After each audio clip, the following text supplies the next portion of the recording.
Did you know that acne is the most common skin condition in the United States, affecting up to 50 million Americans annually?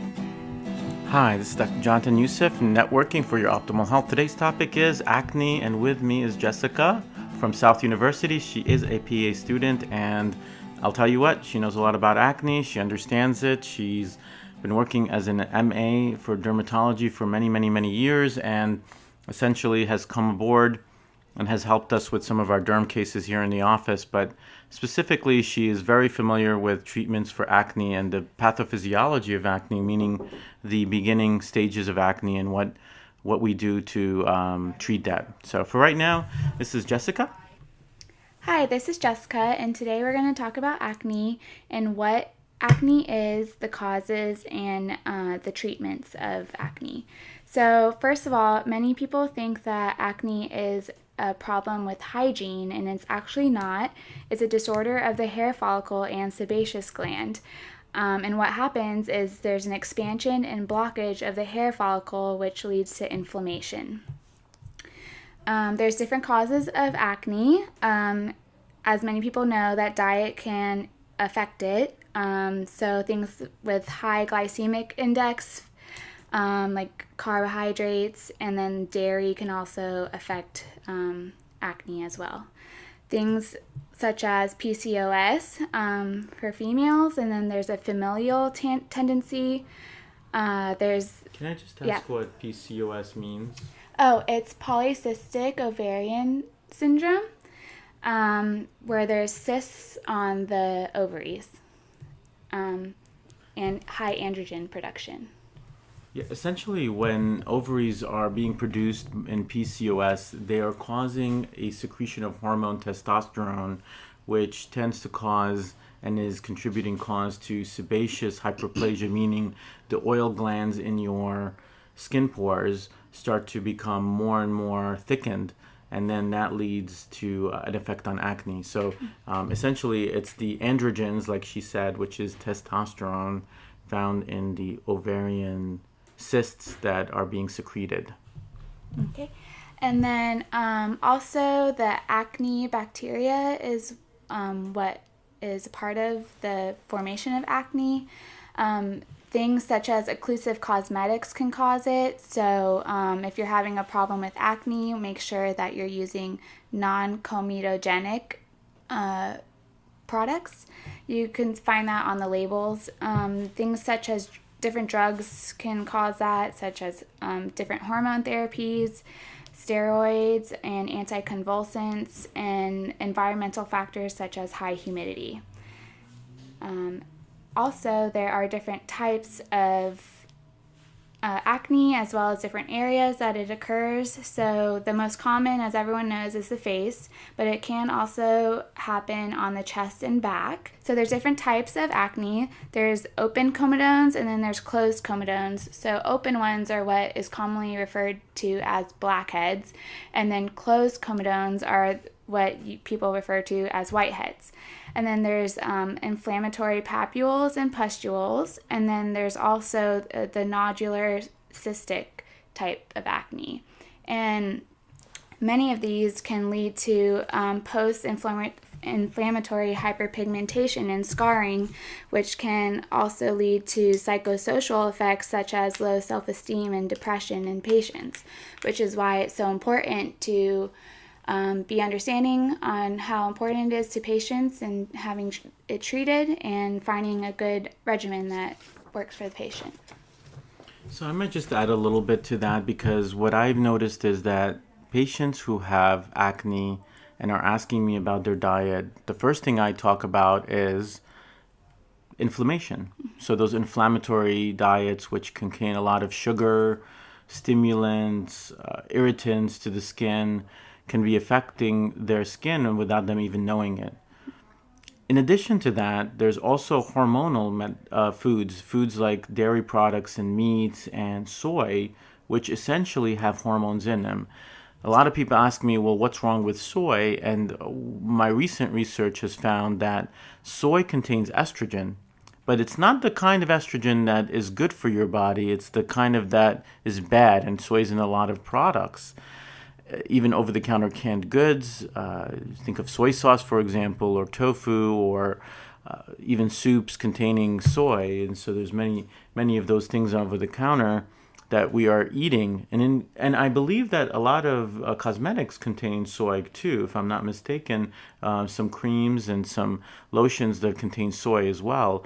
So these are increasing your estrogen levels, but not the kind that you want, because they can actually lead to acne as well. So do your research on it, but just imagine that traditionally we believe that diet doesn't have much to do with acne. And in all intensive purposes, it really doesn't if you eat a good, healthy diet. But knowing our American diet and some of the foods that we have that are processed, we may be finding that a lot of the foods we're eating may be contributing to our acne. So if you're having some trouble with acne and you've already tried a bunch of different things, look at your diet and don't just jump to the conclusions that there's nothing there you can do, because it may be some subtle findings. So we'll let Jessica continue. Sorry about that, interrupting. No, it's fine. And so the next thing we can talk about is different treatments for acne. There's tons of options. It really depends on how severe it is. So we can start with the mild acne. There's different topical medications you can use, such as benzoyl peroxide. That is one of the, you can find that over the counter. Tretinoin is something that's used very commonly. And then there's adapalene gel, which is also called Differin, which is found over the counter. Excellent. I just also wanted to add that there is in over-the-counter supplements or over-the-counter topicals are excellent and have actually been shown to show even better improvement than some of the prescriptions, if I'm not mistaken. Yeah.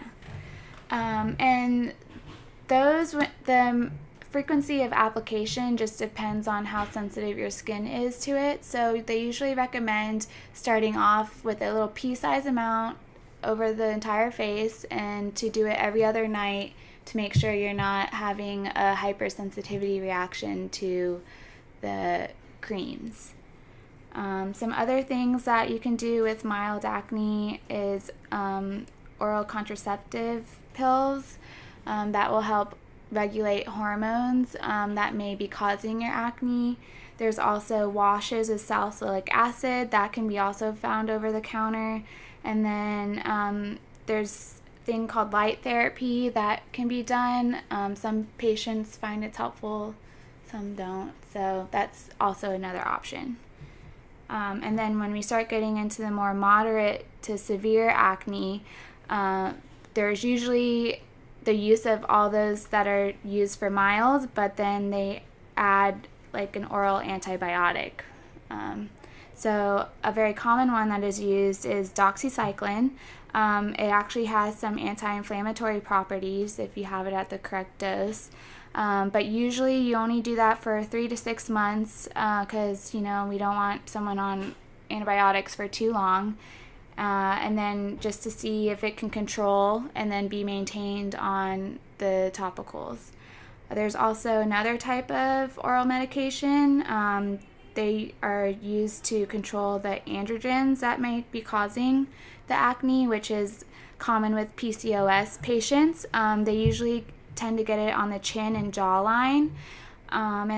There's something called spironolactone, and that's usually used if someone doesn't respond to oral contraceptive pills.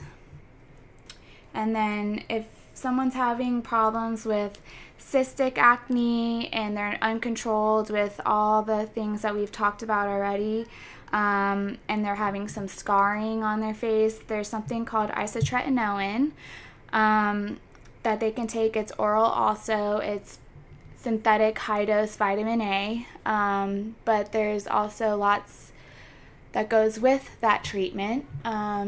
It is a intense regimen. It's usually done for 6 months. It's dosed based off weight, and there's side effects that come with it. So the main one is dry skin.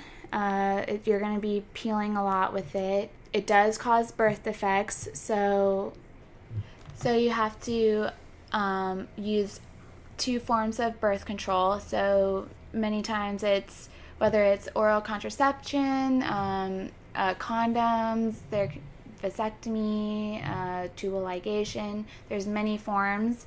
It's just whatever works best for you. And then you also have to go through a program called iPledge, and you have to.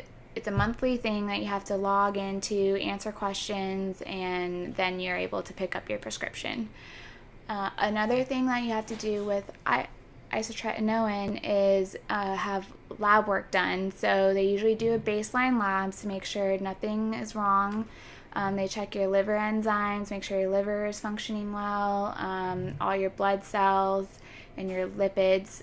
And then once that's all cleared, you can go ahead and start the medication. And then once you start the medication, it's usually monthly.